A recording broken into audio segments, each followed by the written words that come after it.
Hey guys, this is Luminous and you're watching a guide on Maiden. Maiden is a range intelligence support that excels in early game ganking and mid game disabling. Offensively, she's one of the few heroes that has 2 nukes and disables, as well as a deceptively powerful AoE ultimate. However, she's one of the slowest heroes in the entire game, and coupled with her low armor and health, she's an easy target in fights. Because she's often played as a hard support, she lacks the gold to fill her inventory, making Maiden one of the harder heroes to play well for beginners. She's no damsel in distress. When played properly, Maiden's one of the strongest support there is. Crystal Nova is an AoE nuke that slows both movement speed and attack speed on impact.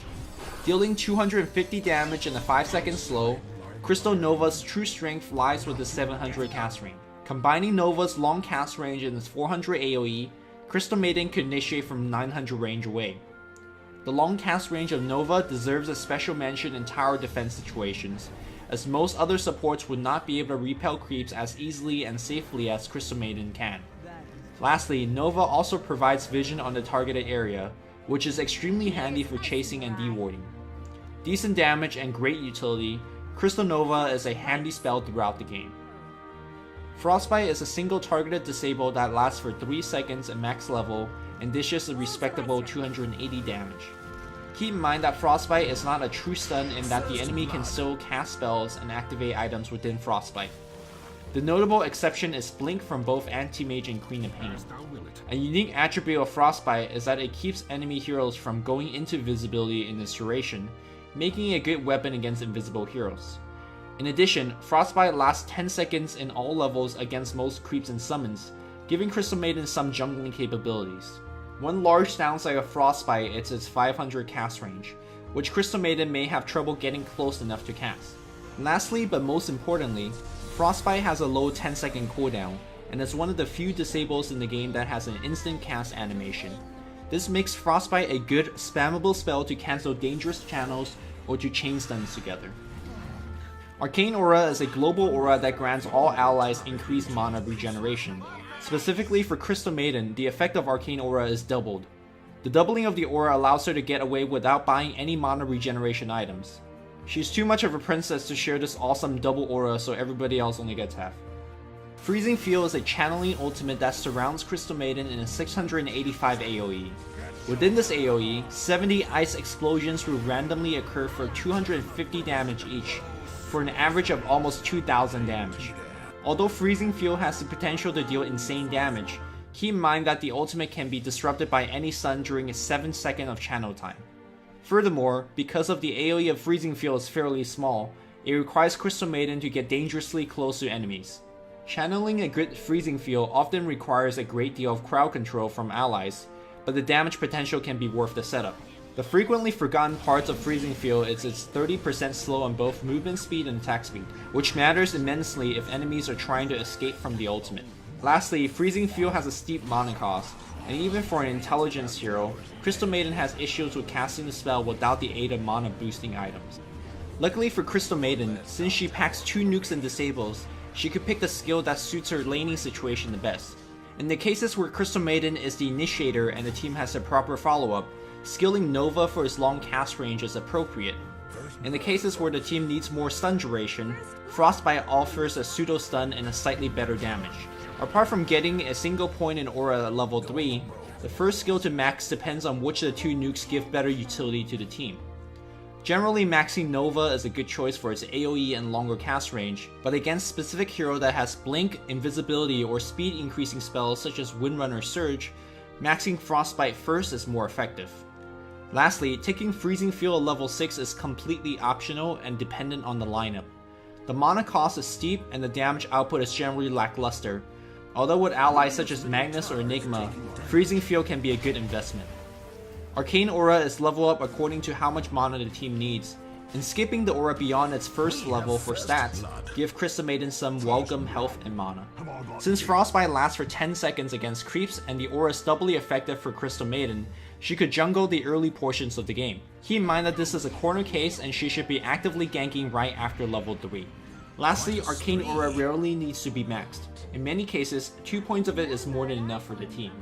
Though uncommon, should more levels of the aura be necessary, The aura can be level over Frostbite or Crystal Nova beyond level 8.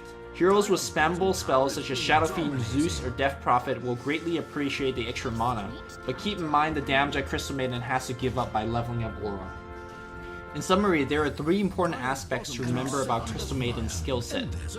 Crystal Nova has 900 range, so use the range to stay alive or stay away or to set up your Frostbite.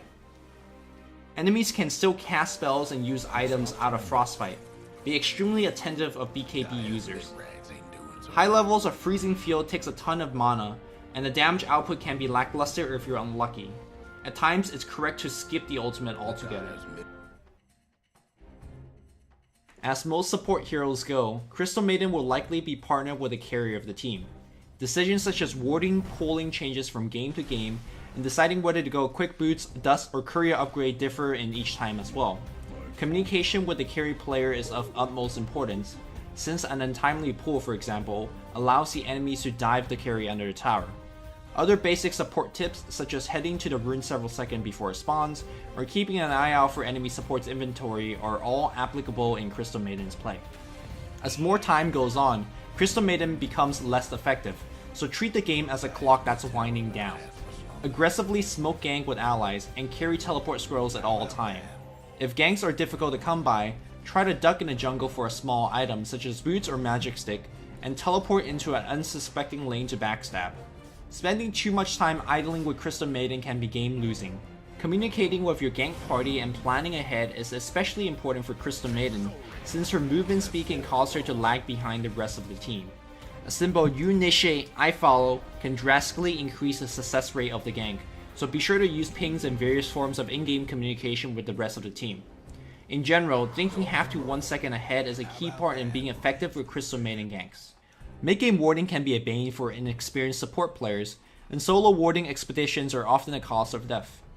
Warding position changes throughout the game, thus it's important to learn when and why to ward instead of where to ward. In general, ward according to your team's strengths. If your team's dominating, placing deep wards into the enemy jungle will create a ton of ganking opportunities. However, the same deep jungle wards do nothing if your team is forced to turtle within your base, in which case warding your own jungle or just outside of the base offer much more. Experiment with various lanes, runes, and jungle wards and ask yourself how much did this ward do for the team in this duration, and adjust accordingly. Attempting to ward when many heroes are missing is suicidal. Instead, try to ward when your team is taking the initiative, whether it's during a smoke gang or when the team is farming together in the jungle.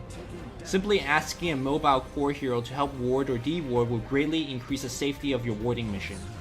This is especially true when de-warding, as Crystal Maiden's slow attack speed, low damage, and the dreaded uphill mischance will often get Maiden killed during de-ward. The biggest tip when it comes to de-warding is simply to have vision down before enemy supports lay their wards. De-warding becomes a simple chore for Crystal Maiden when she knows when and where the enemy has dropped down a free 50G. In teamfights, Crystal Maiden offers range, spammability, and impressive AoE crowd control to the team. Like most supports, stay in the back lines at the start of the fight until a round of spells are thrown out. Start off with Crystal Nova whenever possible, as it's the highest range spell in her arsenal, and the large AoE plus sight can grant much advantage to the team. Frostbite is extremely spammable, so help allies with chain stunning at every opportunity. Recognizing that enemy heroes are out of stuns or out of range to cast their stuns can pave way for a fight-winning Freezing Field. If your mana pool allows it, casting a high level Frostbite before channeling the ultimate greatly increases the damage of Freezing Field. Cancelling the Freezing Field mid-channel is an uncommon option, though in the face of incoming stuns or a killing blow, it's often the correct decision. In many cases, casting multiple Crystal Nova and Frostbites can be more beneficial to the team than casting a single Freezing Field. A good way to measure how successful your Crystal Maiden play is to count how many spells she has unleashed in a single teamfight. If you cast an upwards of 6 to 7 spells in a chaotic teamfights, you have shown a strong sense of map awareness, mana management, and above all else, excellent position. For a team that had a poor start and is lagging behind in experience and gold, take advantage of the long cast range of Nova and defending towers. Even though Crystal Maiden is quite frail compared to most heroes, she can be annoying as long as enemies cannot get to her. Jungling with Frostbite and Arcane Aura is always an option, although if the team has a better jungler, give the farm to them. Hiding in fog behind ally carry heroes is a good way to keep them alive, and perhaps even find kills against aggressive gankers. Again, look for opportunities to set up smoke ganks to turn things around. Especially with Freezing Field's high damage potential, Crystal Maiden can certainly turn tides of the teamfight with some luck. Despite that her base stats are absolutely horrendous, Crystal Maiden will likely spend most of her gold on supportive items. Instead of a stacked inventory, she'll rely on its superior positioning and range to stay out of harm's way. Like most support heroes, basic items such as boots and magic stick is a godsend, so these two are always a must. The standard observers, sentries, smokes, and detection goes without mention. Teleport squirrels, especially several minutes into the game, are extremely devastating. Since Crystal Maiden packs 2 disables and nukes, any tower divers can be punished easily. Keep in mind that 135 gold early into the game is quite the investment. She also needs a total of 290 mana to teleport and cast a level 1 Nova and Frostbite. However, if all the criteria are met, she could single-handedly win a lane for an ally by teleporting in. For boots upgrades, Tranquil Boots grants most of what Crystal Maiden needs. The health regen, coupled with Arcane Aura, will keep her active and roaming at all times.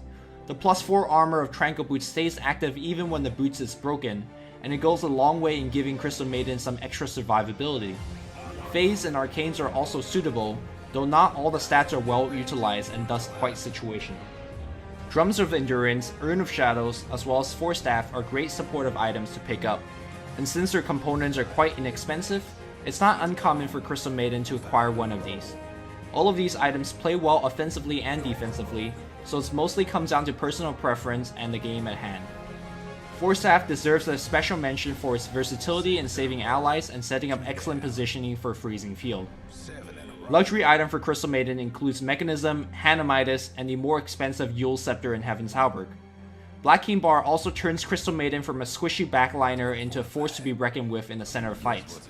It's rare to have a random 4,000 gold rolling around, but take advantage of it when it does. Crystal Maiden is slow and downright squishy, but she's anything but weak. Boasting dual nukes and disables, she is a laning and ganking machine. With the versatility of Crystal Nova and Frostbite, she has a changing skill set that could blend into any team or lane. Few other support heroes have the range she has through Crystal Nova, or the raw damage potential of Freezing Field. She's also one of the most iconic heroes in Dota history, and should be near and dear to everyone's hearts. So stay alive and have fun freezing with Crystal Maiden. As always, I hope you guys enjoy the guide and learn something from it. My next guide is going to be on Knight Davion, or the Dragon Knight. Here's a playlist to all my guides, and of course, if you'd like to see more of this content, subscribe would help me greatly. That'll be it. As always, this is Luminous, signing off. GG guys.